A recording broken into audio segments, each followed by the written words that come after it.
right, so again, welcome. And this seminar, this session is not intended to treat anybody with anxiety, stress, or depression. I'm here as public health information. Anybody suffering or struggling with a mental illness, please reach out to those who are licensed to treat individuals with depression. All right, nutritionally, what we want to look for when we're looking to reduce stress, we want to look at reducing ultra-processed foods.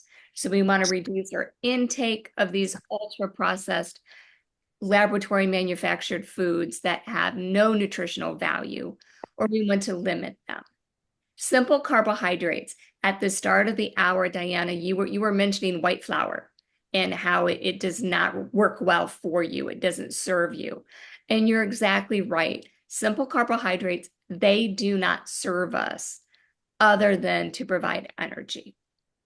Saturated fats, we want to lower sodium because we know when we have excessive sodium intake, it can raise our blood pressure and that can increase our heart rate. And with that, we're definitely going to feel stressed. So we want to avoid high intake of sodium. We want to avoid foods that are low in fiber. Fiber, I'm going to do one Q&A just on fiber because there are so many wonderful benefits to the body. Fried foods and alcohol, we want to avoid or limit. And we really want to encourage the intake of whole grains, great proteins coming from legumes, vegetables, and fruits. They're full of vitamins and minerals. They're filled with polyphenols, lots of great nutrition. Foods that are higher in B6 and folate, and I'm going to show you why. Lean proteins. Lean proteins, when paired with complex carbohydrates, really get that production of serotonin going. And we know serotonin is that calming hormone. And then omega-3. Omega-3 is great for the brain. It's great for the heart. Lots of nutritional value. We're going to spend some time here. And I'm going to make sure I save plenty of time for Q&A tonight. But I do want to kind of hunker down here for a little bit. So when we are managing stress through the foods that God gave us, we want to be sure that we're including great plant-based proteins or lean protein at each meal. We want to do that along with complex carbohydrates, because when we pair the two, complex carbohydrates will then be able to increase that production of serotonin. And this occurs because the complex carbohydrate will guide the non-tryptophan amino acids. So all the amino acids that are not tryptophan, those will be guided into the muscles. And the amino acid tryptophan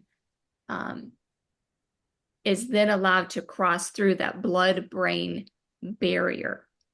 And that's important because that's a necessary building block. Amino acids are our building blocks, and they're necessary for serotonin. And so we need to eat complex carbohydrates in conjunction with proteins, plant-based proteins or lean protein. In addition, when we have a diet that's rich in plant-based proteins, science has shown that it reduces negative emotions such as the feeling of hopelessness, anger, hostility, agitation, irritability, and impatience. God created these great plant-based proteins, and we're going to talk through what those are, to reduce these negative emotions, these emotions that occur. But remember, God tells us he will always give us a way out. And a part of that way out is fueling our bodies with the foods that God created and designed to help us. Also, great plant-based proteins reduce fatigue and confusion while increasing our energy. And plant-based proteins, because they do not contain saturated fats, help to lower inflammation. Healthy proteins like sesame seeds, pumpkin, and sunflower seeds have been found to lower anxiety after 1 hour of consumption. So after 1 hour of eating sesame, pumpkin, or sunflower seeds, we have seen a reduction of anxiety. That's powerful. That's amazing. Additional protein sources that are great for lowering stress are legumes, beans, peas, lean beef, like a great 90-10, really lean beef, low-fat cheese. So we have some great naturally low-fat cheeses like mozzarella, fish, because fish is rich in omega-3s, which particularly your fatty fish like salmon or sardines or mackerel, soy products, and yogurts. We want to stay well hydrated because when we aren't hydrated, we can become confused.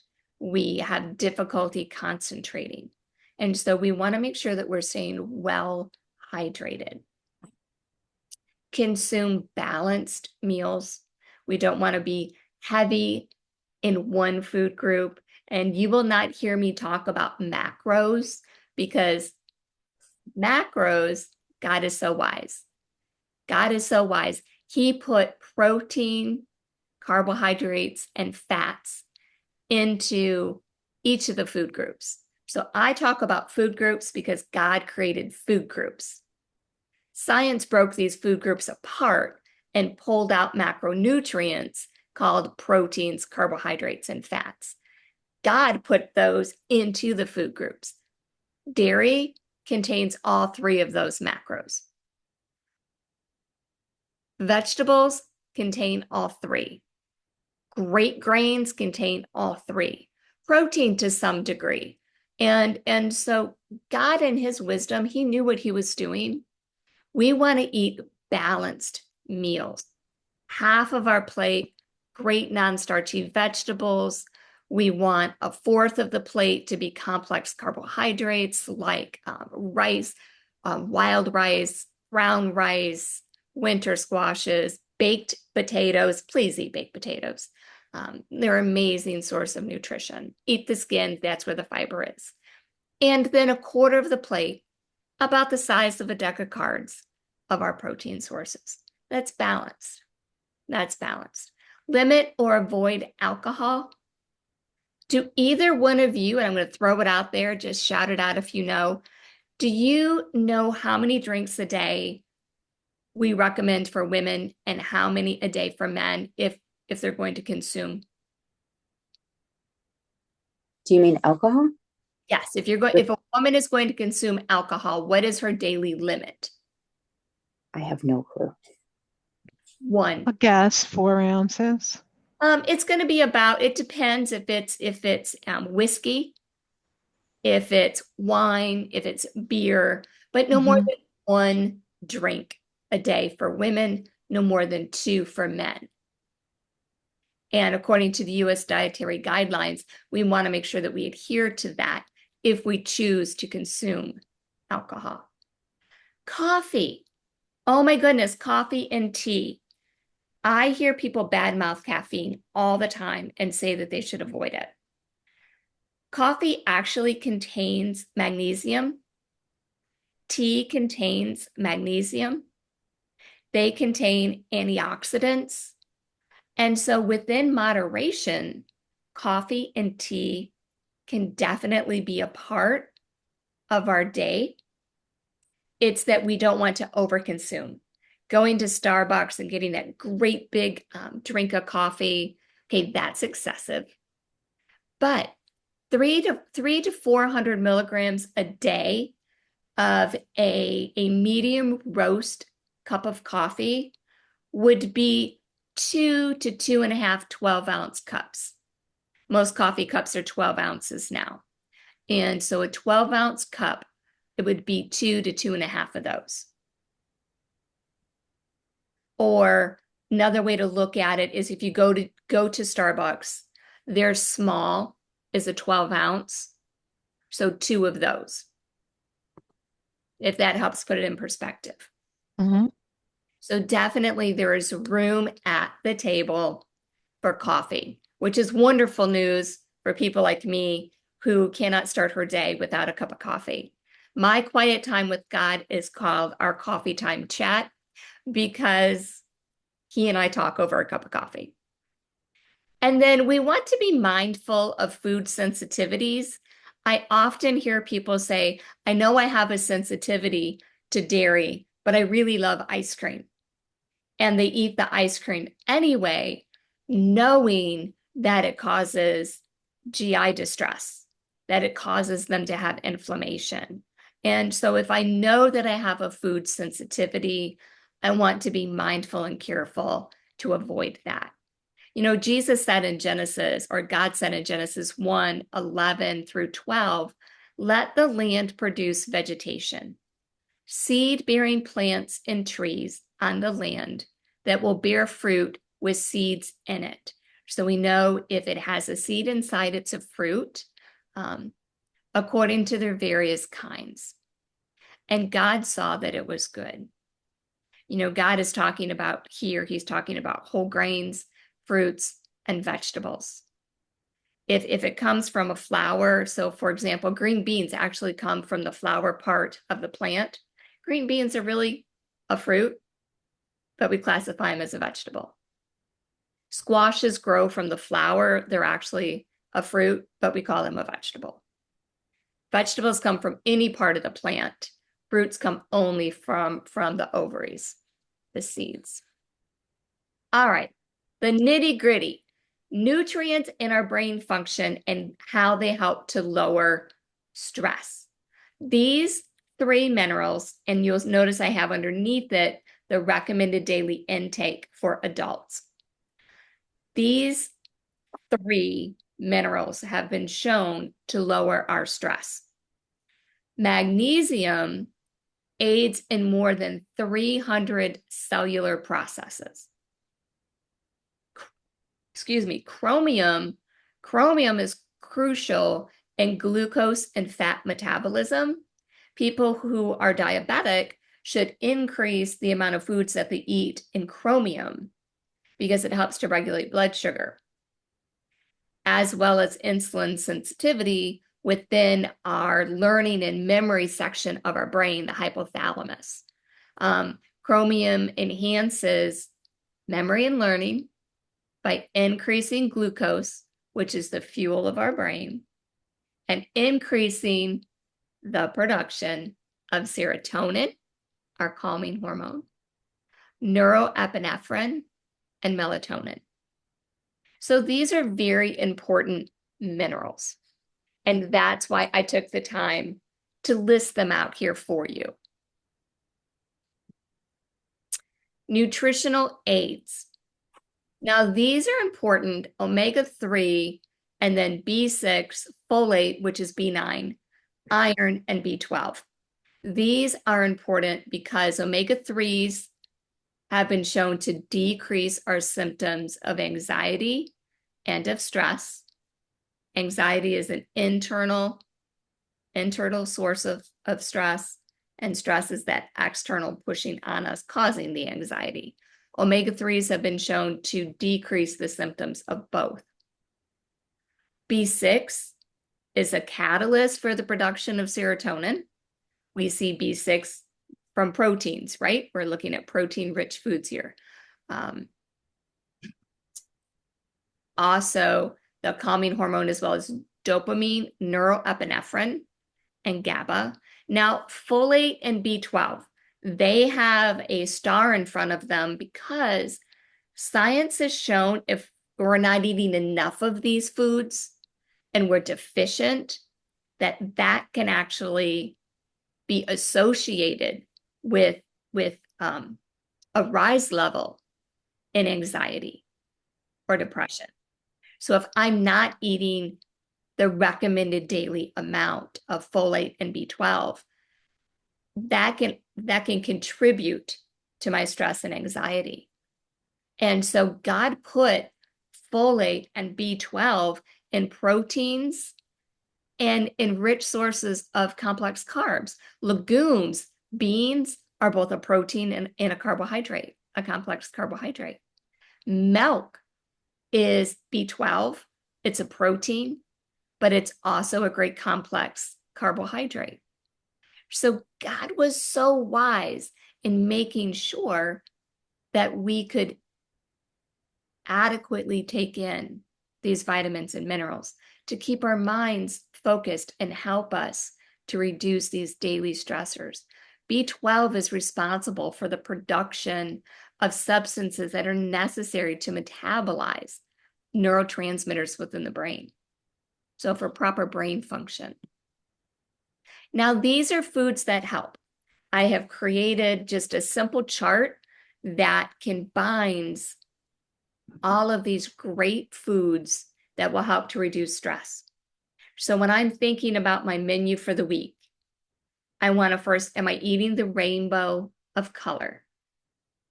When I'm eating the rainbow of color from Sunday to Sunday, if I've eaten all across the rainbow in fruits and vegetables, then chances are I've gotten in all of these great fruits and vegetables that help lower stress.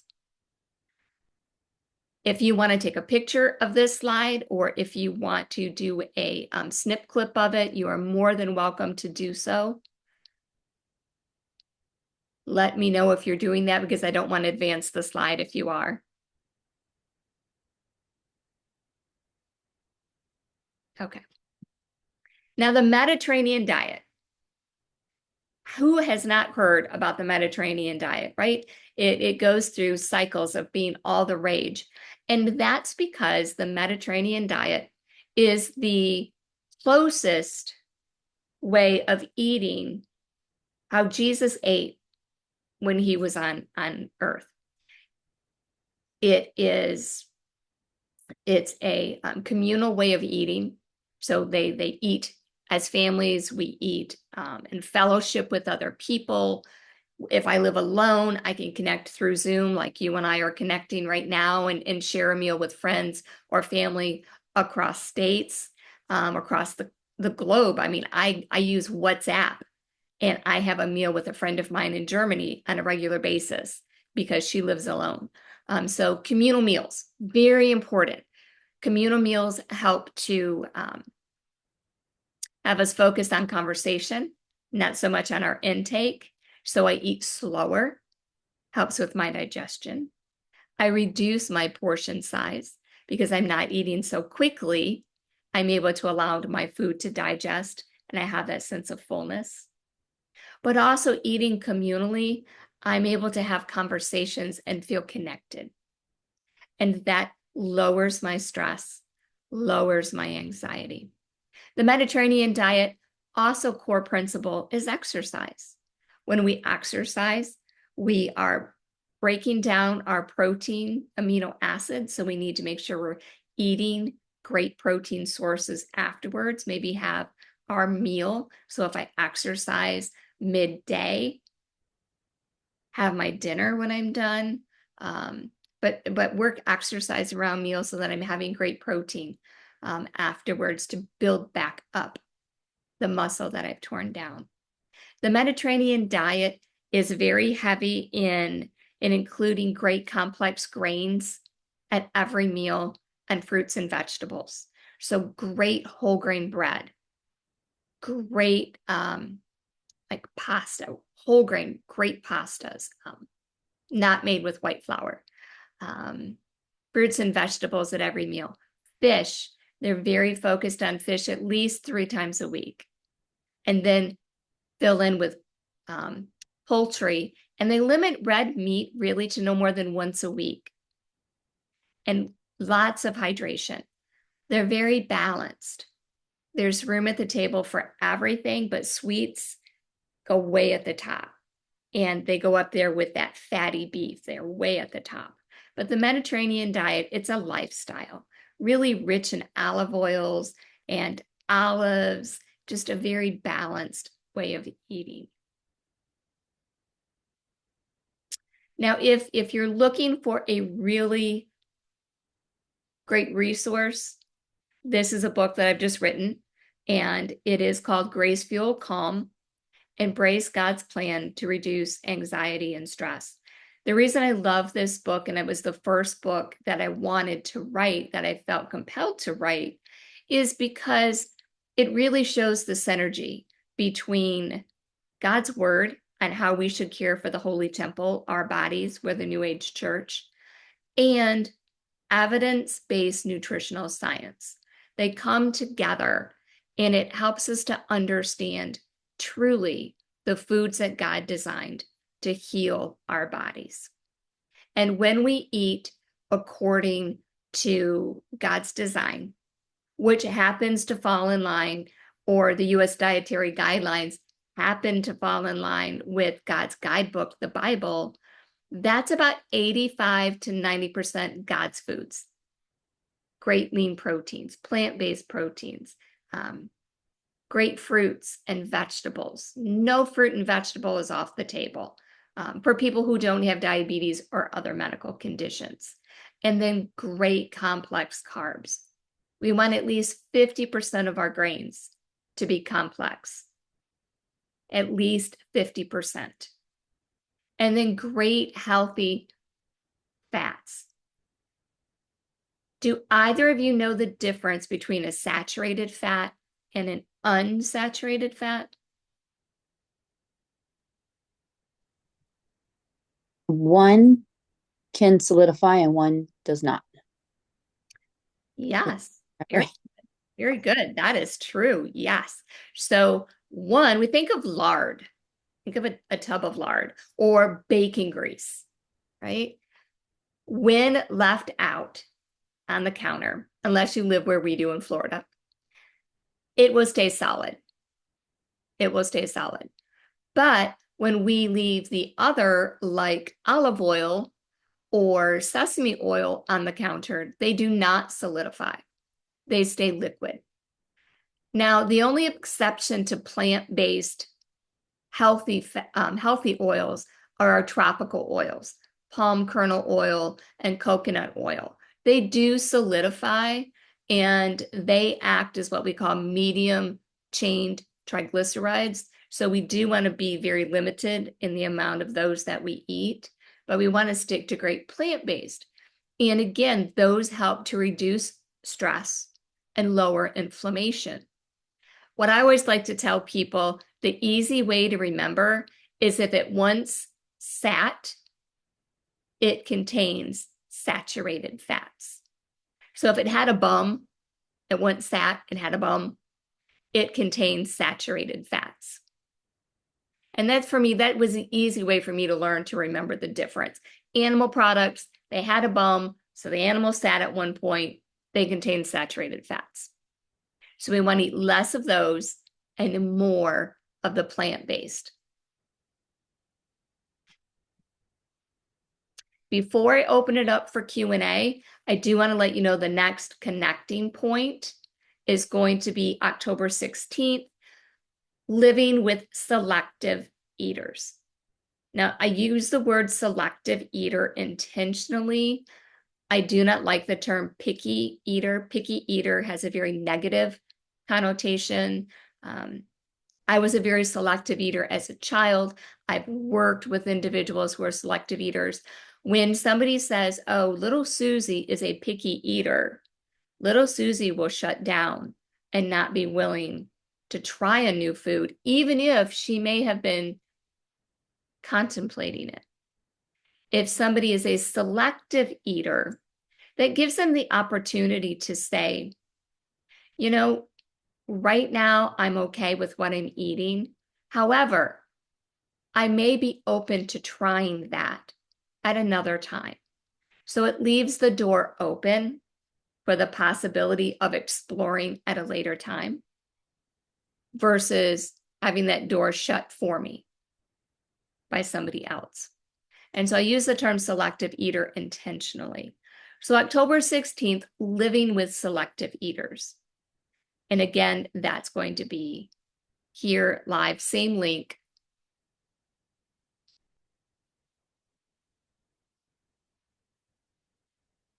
All right. I'm going to stop sharing my screen and let's go ahead and open it up for any Q&A that you may have. Go ahead and unmute your mics if you like.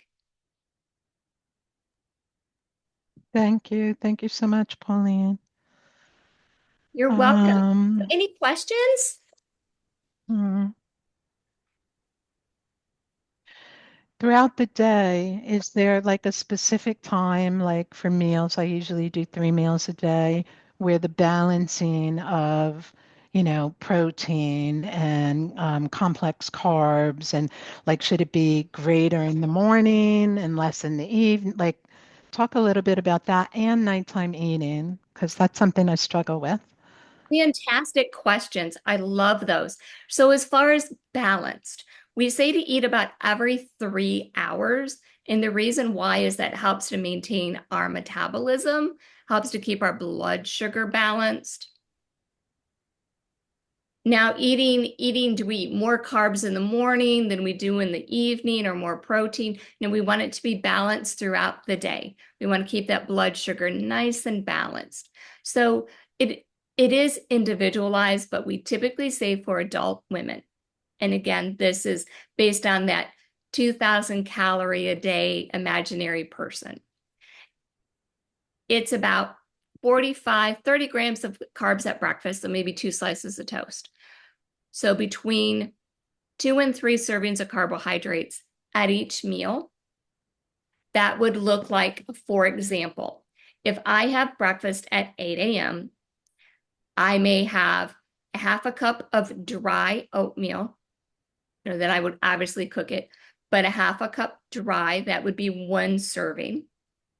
I would have 1 cup of blueberries and an 8-ounce glass of fortified unsweetened almond milk because I'm lactose intolerant. Those would be 3 servings of carbohydrates. Now, would I add to that? Yes, I would. I would have my cup of coffee. I would throw in some sunflower seeds for protein. I would throw in some flaxseed for omega-3.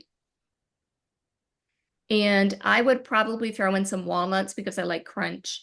And that would give me some extra protein as well. Now, 4 hours from that would be noon. So at noon, then I would probably have, I would have about a 1/4 cup of hummus. That would be protein. There's also carbohydrates in there as well. I would have it on a wrap, a whole grain wrap. And wraps vary. You have to read the labels. Wraps range anywhere from 8 grams of carbohydrates to 30 grams of carbohydrates. So that would vary. And then I would have vegetables on the side and a piece of fruit. That would be a vegetarian lunch. About 3 o'clock, most people get a little peckish. Our blood sugar is beginning to drop from lunch. So we want to have a snack that combines, remember, both protein and great complex carbohydrates. So again, it could be something like a cheese stick and some wheat crackers. Or it could be maybe some yogurt, some great yogurt, and throw in some wheat germ, or have it on with a piece of toast, or a rice cake. I like to do yogurt and peanut butter. I mix the two together and it makes like a spread, and I put that on a rice cake. So I'm getting protein and I'm getting carbohydrate from the rice cake. It's not a complex carb, but it's a carbohydrate. And then dinner, half of my plate, great non-starchy vegetables. A 1/4 of my plate would be a complex carb, whether it's a winter squash, it's corn, it's a legume, it's maybe brown or wild rice. I want a 1/4 of my plate to be that great grain. And then a 1/4 of my plate to be protein. And speaking to nighttime eating, I typically say, try not to eat after 7 o'clock. And the reason for that is it allows our body to digest our meal.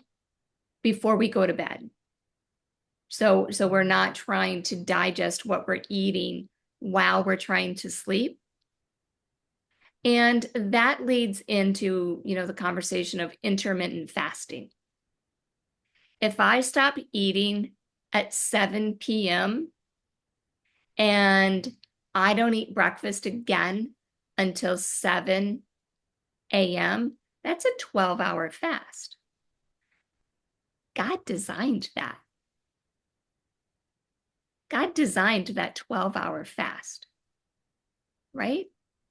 So I don't need to have a crazy 16 or 18-hour fast because I need to feed my brain. My brain needs to be fed before I get behind a large piece of equipment like a car and I try to drive somewhere. I need to nourish myself.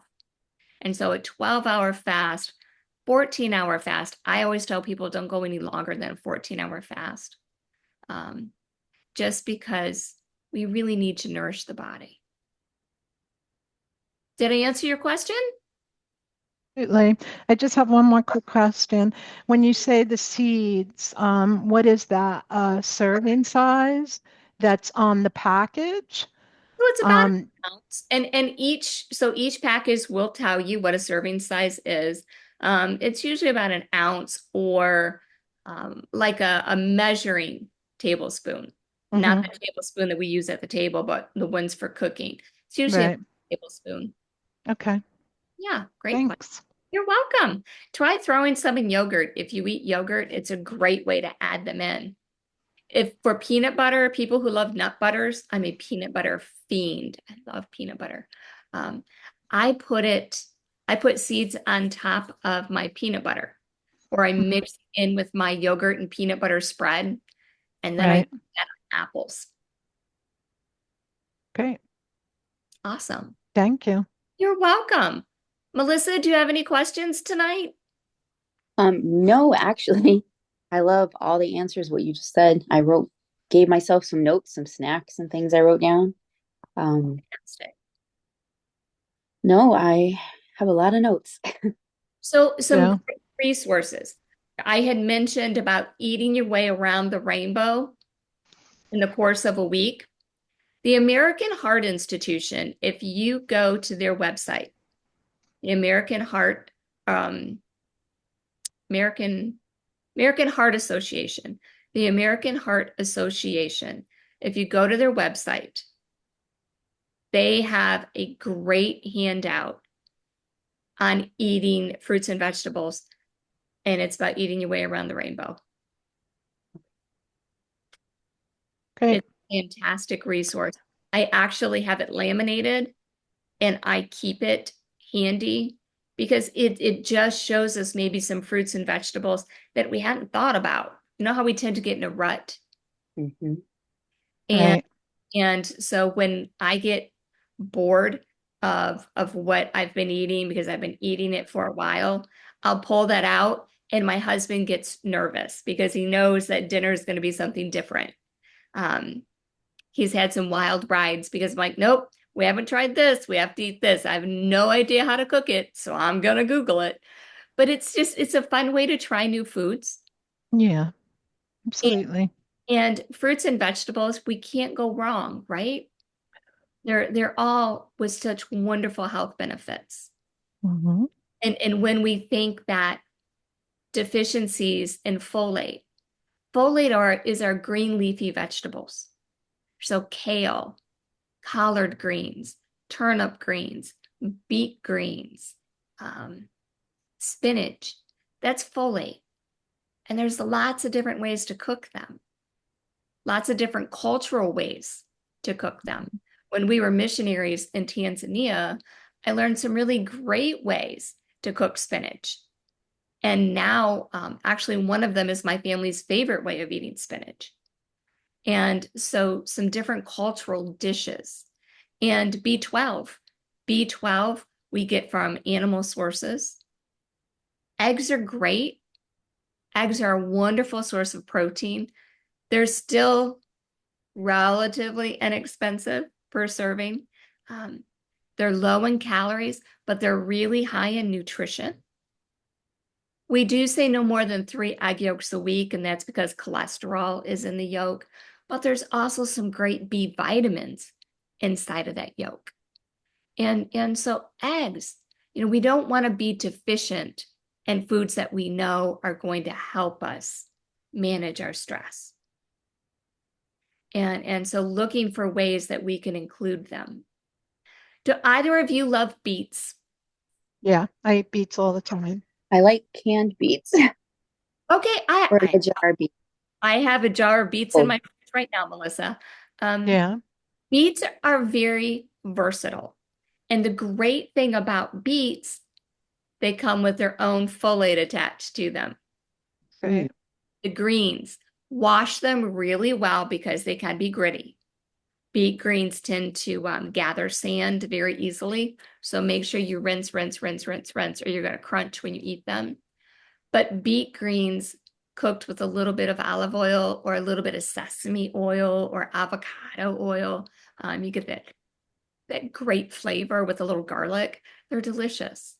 You're Um, making me hungry. I didn't eat dinner yet. well, but let's I talk gotta go eat dinner. You're killing me.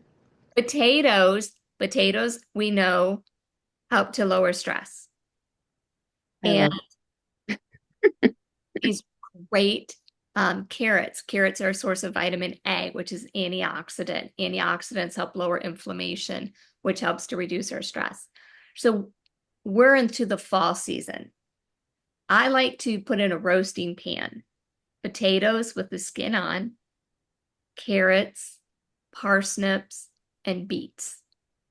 And I mix them with a little bit of coconut milk and cumin and turmeric, cover them, and I let them roast in the oven at 350 till tender. Those are great, rich foods that lower stress and lower inflammation. And they're wonderful complex carbohydrates. So when we think of complex carbs, we don't have to think of pasta or rice or grains. We can think of these great, great, vibrant colored vegetables. Just because they Yeah. contain starch doesn't mean they're bad. I know we moved on from the spinach, but I want to know, what is your take on canned spinach? So food is good, better, best as far as nutrition. Okay. Good meaning it provides a source of energy through calories. It's a source of energy for the body. And it may or may not contain some vitamins and minerals.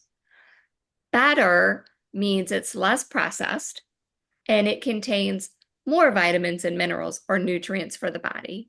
And the best is it has not been processed and it's clean, it's safe to consume, and it contains at least 90% nutrient for the body. Canned spinach is stage 3 of ultra processed foods. Mm, So processed foods come in 4 stages. And canned spinach has some great value. It's a great source of iron. Spinach is a great source of iron. We want to pair it with something with vitamin C so we can absorb the most iron. But there's nothing wrong with it. I grew up eating canned spinach. I don't particularly like canned spinach myself, but there is some nutritional value to it. And right now, after the hurricane hit the East Coast, it's a very safe food to eat. So that moves it up to better because it's safe. And we want to think about those things. I didn't even know spinach came in a can. It does. Absolutely. I grew up on I canned. had no idea. There's No Popeye is on idea. that can. You know Popeye the Sailor Man? He's on that can. He's gonna say that.